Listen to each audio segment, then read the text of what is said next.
In my part of the country, there are several older houses around that have these shingles on the outside.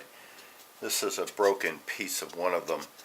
They're a cement-based product, and they're typically around 1 feet tall and 2 feet wide for the whole shingle. And the trouble with them is they're quite brittle. If I tap this with I think you can kind of get an idea. This is another broken piece from a different house, but the same material. And again, I think you can get an idea just how brittle they are. They're very hard to work with. You can get reproduction shingles from a company. This is a piece of one of those, and it too is very brittle. Here is a replica, the original. The trouble is these are expensive. You buy them in a box. I think about 12 comes in a box, and they're around $150. So these things are $15, $12 a piece. And being so brittle, they're very difficult to work with. So I had a different idea. I thought I would make a shingle out of a piece of cement-based underlayment for tile floor. This is commonly known as hardy board. Where this is actually hardy board. And I cut it into 2 feet wide, 1 feet tall, and I actually primed and painted one of these, and I put it on the house. The biggest problem I had was hardy board is a 1/4 inch thick, and the actual shingles are thinner than that. Here's a piece of hardy board for reference. So I came up with a different idea. I went out and bought a multi-pack of these abrasive wheels made for cement-based cutting. And I put 2 of them in my table saw side by side here just to cut a slightly broader swath, and it's sticking about a 1/16 to an 1/8 of an inch above the tabletop surface. And what I've been doing is passing the top edge over the blade to shave a little bit off of it.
And maybe I'm shaving a little more than I need, but I think that's okay for my purposes. This is still a fairly strong piece of substrate to work with.